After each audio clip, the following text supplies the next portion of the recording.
नमस्कार, मैं छत्तीसगढ़ अखबार के YouTube चैनल इंडिया आजकल के स्टूडियो से सुनील कुमार। YouTube पर एक वीडियो बहुत जोरों से चल रहा है।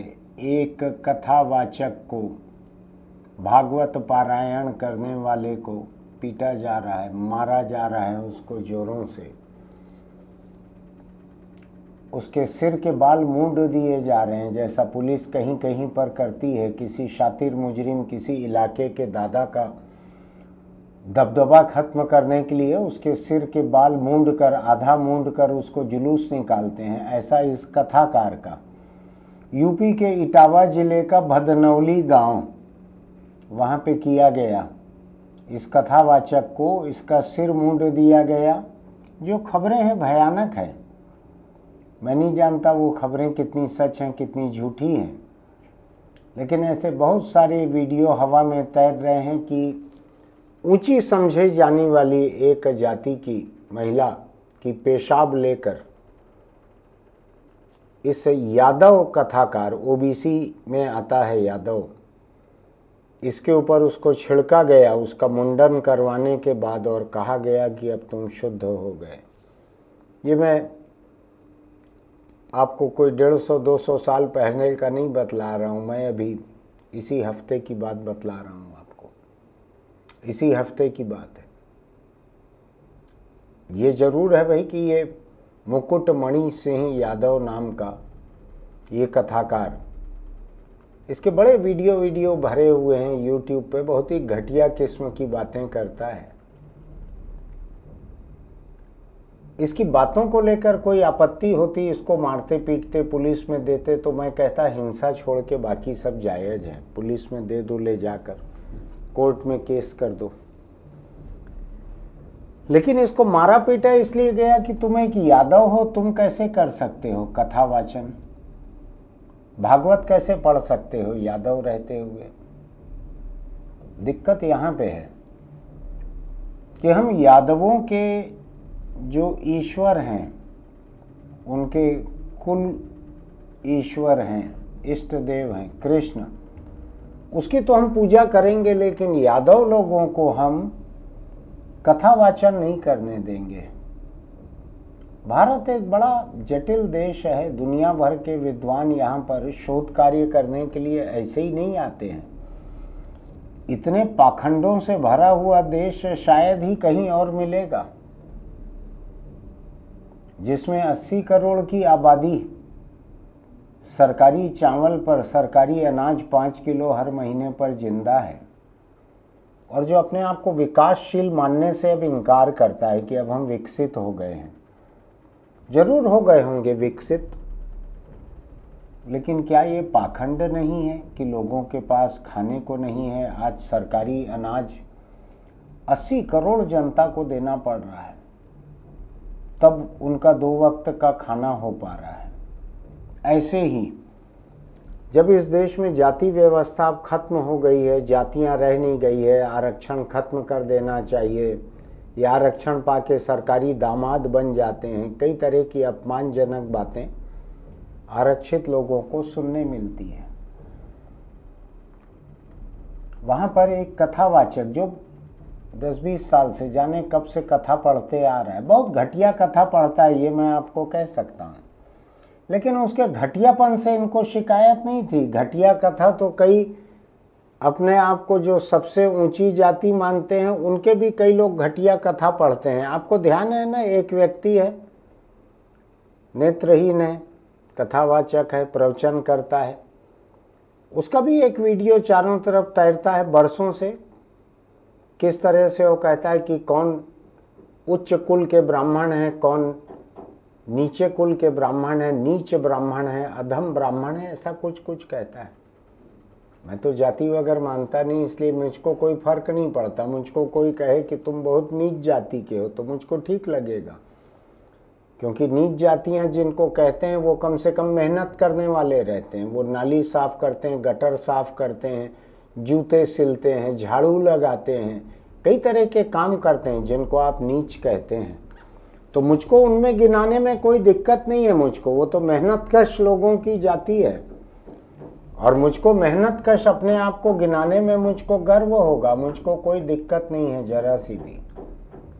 लेकिन मुकुटमणि सिंह यादव यूपी में कथाकार थे, उनका भागवत पाठ होता था, उनको पकड़ के मारा गया, पीटा गया, उनको कहा गया कि तुम ब्राह्मण नहीं हो, तुमको एक कथा पढ़ने की क्या जरूरत है, तुम्हारा हक क्या है। सिर के बाल पूरे मूंड दिए उनके, जैसे कोई पेशेवर मुजरिम हो, गालियां बकी, बाल मूंड दिए। और पेशाब वाली कहानी अगर सही है, चारों तरफ फैली हुई है, कोई खंडन तो मैंने खबरों में देखा नहीं है। ब्राह्मण महिला की पेशाब से उनका शुद्धिकरण किया गया।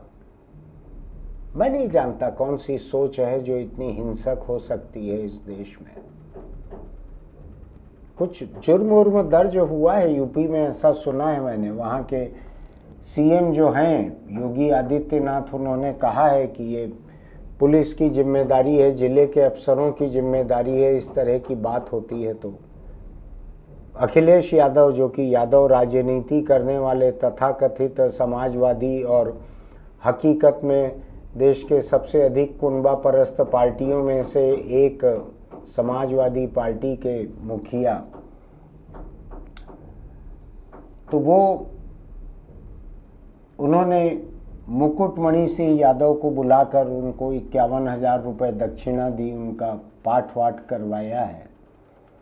लेकिन मैं थोड़ा हैरान हो रहा हूँ एक बात को लेकर, जिसको लेकर मैं आपके बीच खड़ा हूँ आज यहाँ पर,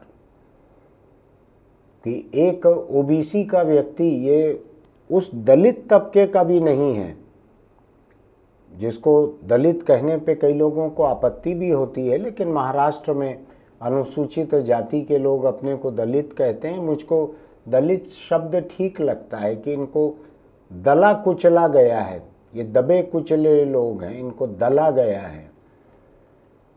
जैसे साबुत दाल को दल कर और दाल तैयार होती है, ऐसा इनको दला गया है। इन लोगों के बारे में बतलाऊं मैं आपको, कुछ समय पहले की बात है, छत्तीसगढ़ में भी महासमुंद जिले में एक साहू महिला थी, मैं नाम भूल रहा हूँ, शायद यामिनी साहू नाम था, मैं इंटरनेट पर मैंने थोड़ा सर्च किया है। 10 साल से भागवत कथा वाचन कर रही थी और साहू समाज की बड़ी पदाधिकारी भी थी, शायद प्रदेश अध्यक्ष थी। महासमुंद जिले का बागबाहरा, वहाँ पे इनको यामिनी साहू को फ़ोन करके, शिक्षक भी हैं पेशे से, इनको फ़ोन करके कहा गया कि गैर ब्राह्मण को व्यास मंच पर बैठने का अधिकार नहीं है, और भी कुछ अभद्र बातें इनको कही गई, धमकियां दी गई। इन्होंने पुलिस में रिपोर्ट लिखाई, धमकी देने वाले 2 लोग गिरफ्तार हुए। लेकिन मैं सोच की बात कर रहा हूँ, ये भी ओबीसी हैं, वो यूपी वाला यादव है, ये साहू हैं।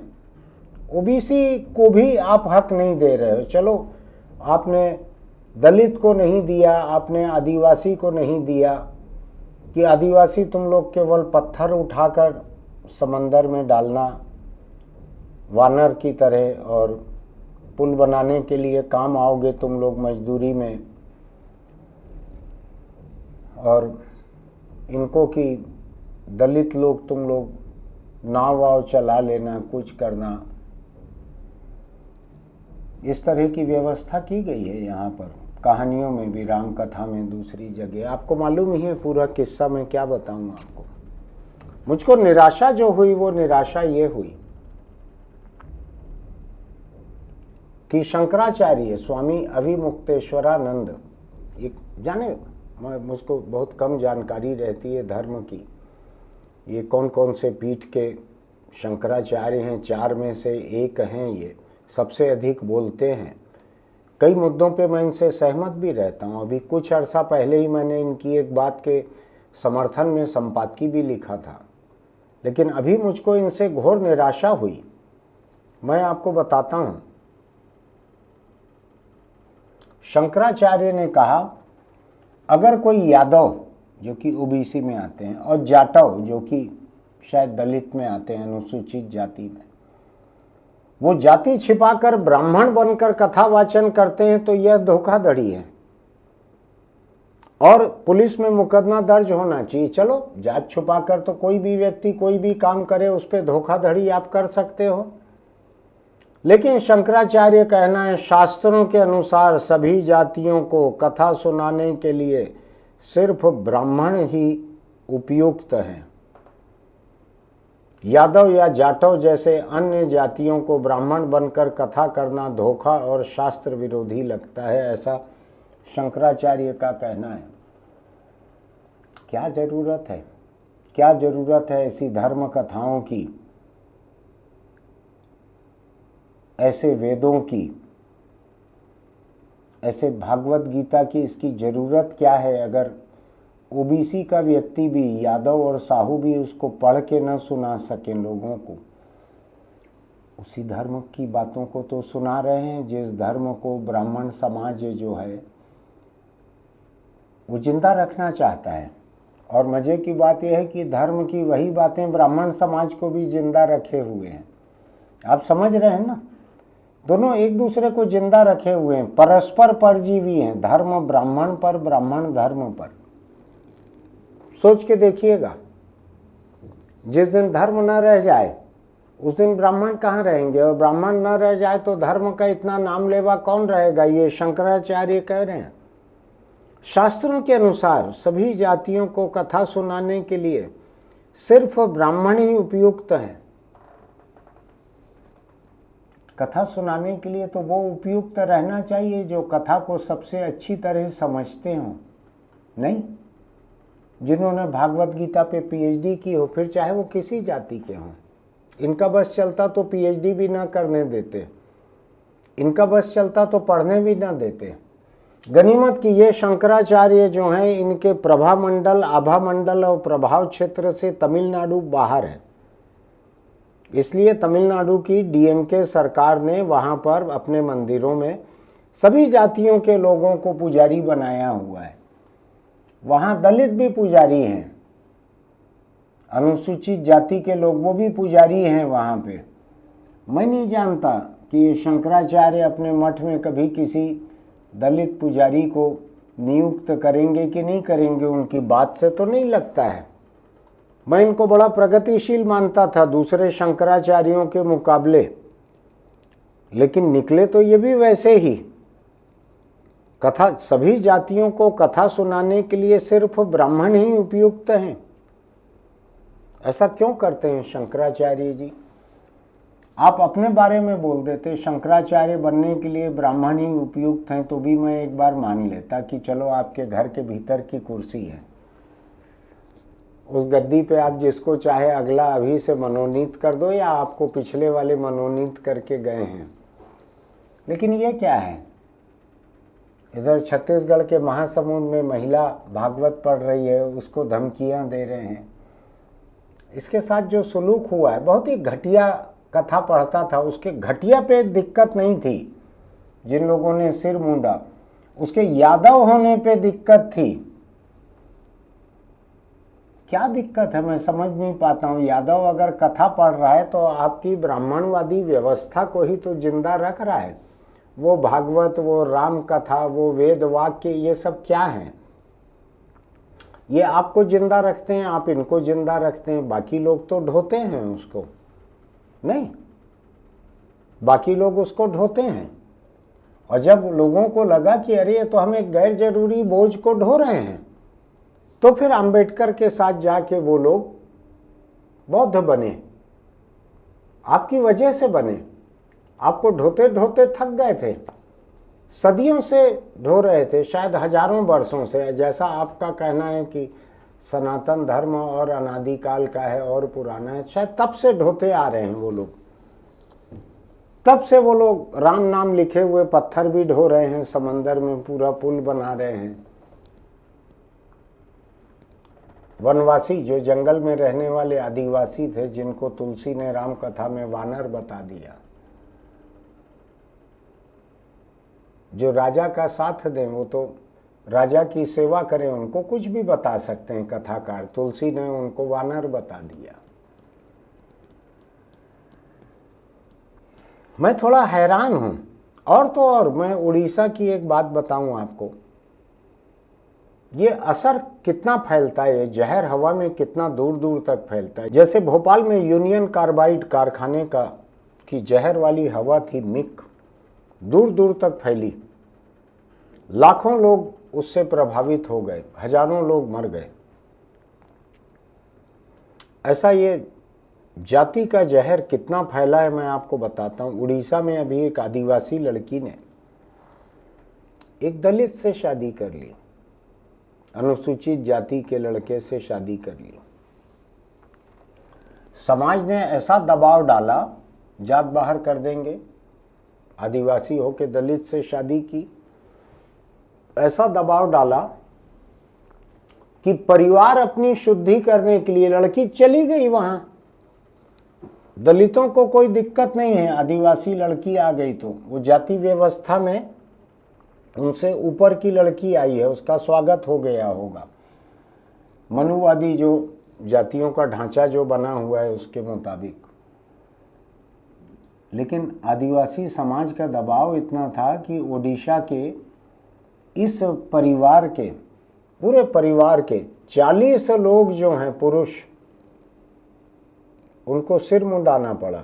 वो यादव कथावाचक की तरह सिर मुंडाना पड़ा 40 लोगों को। फोटो देखेंगे तो आपको भयानक लगेगा, एक ग्रुप फोटो में 40 लोग बैठे हैं सिर मुंडाए हुए। 40 आदिवासियों को सिर मुंडाना पड़ा कि उनके परिवार के रिश्तेदारी की एक लड़की ने, आदिवासी लड़की ने एक दलित लड़के से शादी कर ली। जात बाहर कर देंगे सबको। हिंदू धर्म के भीतर यही जो जाति व्यवस्था चल रही है, जात बाहर करने की, ऊंच की नीच की, किसी को दलित कहना, गालियां इतने किस्में की हैं कि मैं उनकी चर्चा करूंगा तो मेरे खिलाफ जुर्म दर्ज हो जाएगा। इतने किस्में गालियां दी जाती हैं। यही वजह है कि कई लोग ईसाई बन रहे हैं, कई लोग बौद्ध बन चुके हैं, कुछ लोग मुस्लिम भी बनते होंगे, कुछ लोग और कुछ बनते होंगे, जैन, पारसी, यहाँ तो कोई दूसरे धर्म के लोगों का कोई दाखिला होता नहीं है। तो कौन सी हिंसा ये कब तक जारी रहेगी, ये जाति व्यवस्था की? अभी आपको बतलाता हूँ, हिंदुस्तान के भीतर ये केवल अनपढ़ लोगों के बीच नहीं है, हिंदुस्तान के भीतर का आपको बताता हूँ। ये खबर मेरे सामने है इंडिगो की। इंडिगो के एक ट्रेनी पायलट ने, नया था ट्रेनी पायलट, उसने रिपोर्ट लिखाई है अपने 3 सीनियर ऑफिसर्स के खिलाफ। उन्होंने कहा कि अरे तू क्या उड़ाएगा प्लेन, तू जाके चप्पल सिल, तू प्लेन उड़ाने के लायक नहीं है। तो इंडिगो के कैप्टन और 2 और लोगों के ऊपर पुलिस में एफआईआर हुई है जाति के आधार पे, कि जाति उत्पीड़न के लिए। उस ट्रेनी पायलट ने, जो कि दलित समुदाय का रहा होगा, मोची समुदाय का रहा होगा, उसने रिपोर्ट लिखाई है कि इन्होंने कहा तू क्या प्लेन उड़ाएगा। करेगा, कानून अपना काम करेगा, जांच करेगा इस मामले की। लेकिन मैं कतरा कतरा बातें आपको बता रहा हूँ, कतरा कतरा बातें बता रहा हूँ। बहुत खराब नौबत है। एक जगह शुद्धि के लिए एक यादव का सिर मुंडाकर उसके ऊपर ब्राह्मण महिला का पेशाब छिड़का गया। अभी तक गाय का पेशाब तो सुनाई पड़ता था। हर प्रदेश में मानव अधिकार आयोग है, अनुसूचित जाति आयोग है, अनुसूचित जनजाति आयोग है, महिला आयोग है, हर तरह के आयोग हैं। कुछ जगहों पर ओबीसी आयोग भी हैं, छत्तीसगढ़ में भी है ओबीसी कल्याण आयोग। मुझको मालूम नहीं है कि महासमुंद की जो घटना है इसमें ओबीसी कल्याण आयोग ने दखल दिया कि नहीं दिया, या यूपी में जो घटना हुई है अभी इस यादव कथावाचक के साथ। दिक्कत मुझको ये है कि वो कथावाचक इतना घटिया कथा पढ़ रहा था, उसके ऊपर दिक्कत नहीं की किसी ने, किसी को आपत्ति नहीं थी, किसी ने पुलिस में जाके रिपोर्ट लिखाई हो। कि तुम ये अपमानजनक बातें बोल रहे हो हनुमान जी के बारे में, फलाने के बारे में, महिलाओं के बारे में, वो दिक्कत नहीं थी। वो तो सभी कथावाचक उस तरह से बोलते हैं अधिकतर, उसमें उनको दिक्कत नहीं थी। दिक्कत जात को लेके थी, बात को लेकर नहीं थी। बात तुम चाहे कितना घटिया कर लो, उसमें कोई दिक्कत नहीं है। बरसों से करते आ रहा है, उसके वीडियो इंटरनेट पर, यूट्यूब पर बरसों से बने हुए हैं। बरसों से वो घटिया बातें करते आ रहा है धार्मिक प्रवचन के बीच, बहुत से दूसरे और कथावाचकों की तरह, बहुत से और दूसरे कथावाचकों की तरह। अकेला नहीं है, उसकी मोनोपोली नहीं है गंदी बातों पे। लेकिन उस पे दिक्कत नहीं हुई, वहां पर ब्राह्मण समाज को दिक्कत हुई उसके यादव होने पे। अब अभी मैं देख रहा हूं कि यूपी में बाहें फड़क रही हैं लोगों की। कई जगह ब्राह्मण प्रदर्शन कर रहे हैं, कई जगह यादव प्रदर्शन कर रहे हैं, कई जगह यादव कह रहे हैं कि इस बार हम कांवड़ यात्रा में नहीं जाएंगे। खराब नौबत है। मैं भी अखबार के लिए लिख के आ रहा हूं, एक लाइन आप भी याद रखिएगा कि एक बार लाठी चलाने की आदत पड़ जाए, फिर अगर विदेशी कोई दुश्मन न बचे तो अपने देश के विधर्मियों पर चलने लगती है। हालांकि किसी विदेशी दुश्मन पे लाठी चलाने कोई गए नहीं है अभी तक, केवल हवा में घुमाते हैं उनका नाम लेकर।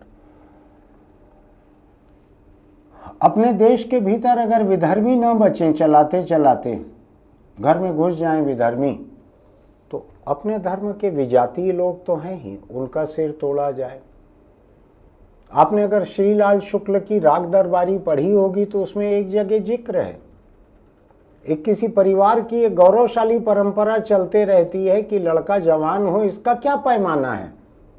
कुनबे का चिराग दिन जवान हो गया, इसका क्या पैमाना है।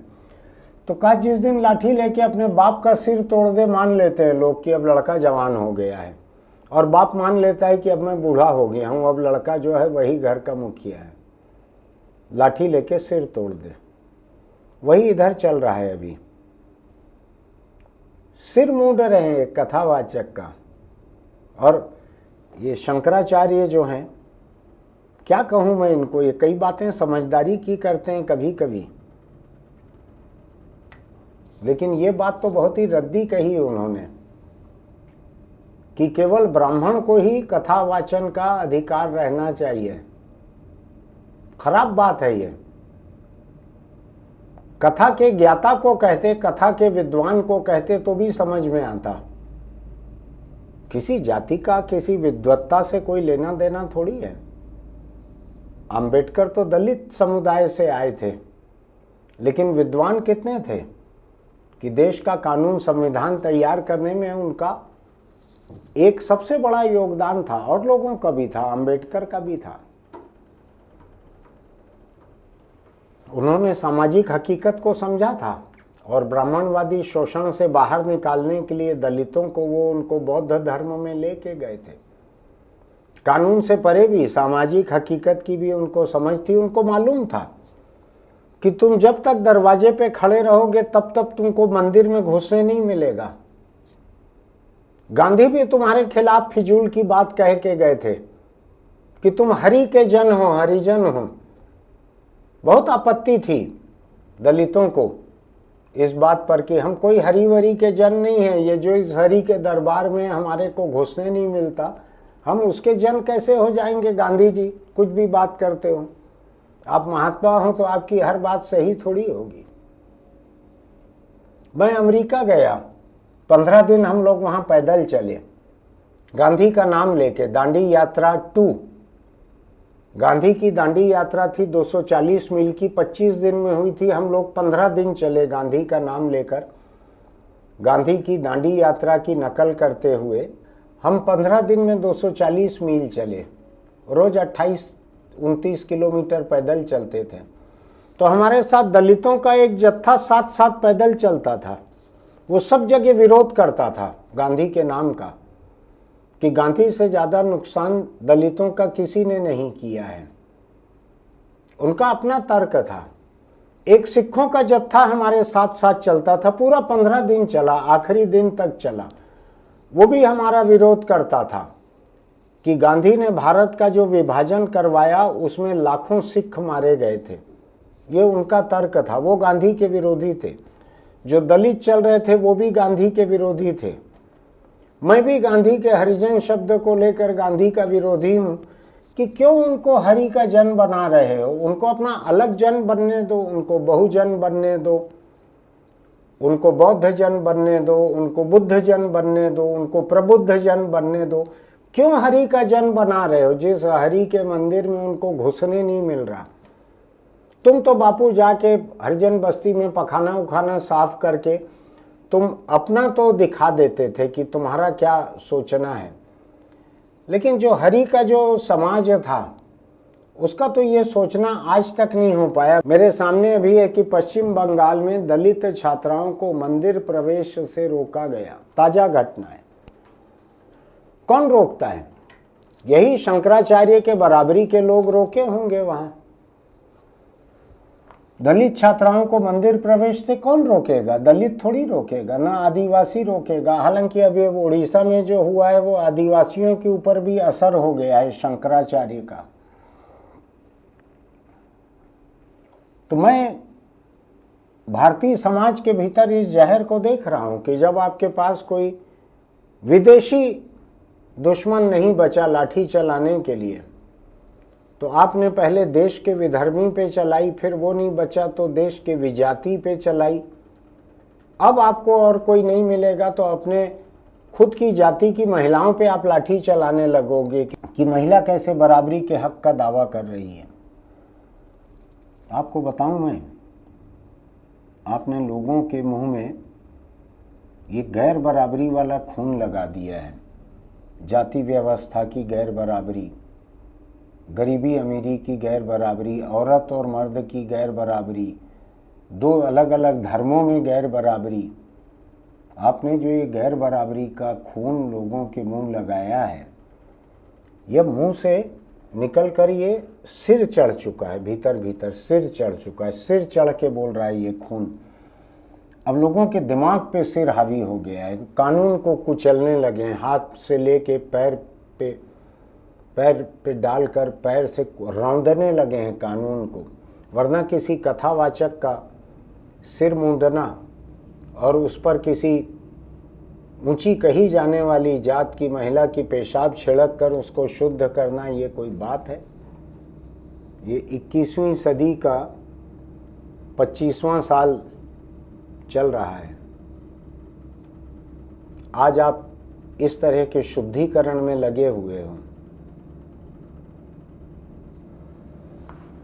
आपको अगर मेरी बातें तर्कसंगत लगती हैं, सोचने के लायक लगती हैं, कुछ जोर डलता है अगर आपके दिल दिमाग की चर्बी पर मेरी बातों से, तो आप हमारे YouTube चैनल इंडिया आजकल को लाइक कीजिएगा, सब्सक्राइब कीजिएगा, नोटिफिकेशन की बटन दबाइएगा, अपने दोस्तों को भी भेजिएगा। इसको कोई भी रहें, किसी भी जाति धर्म के रहें, वो भेजिएगा।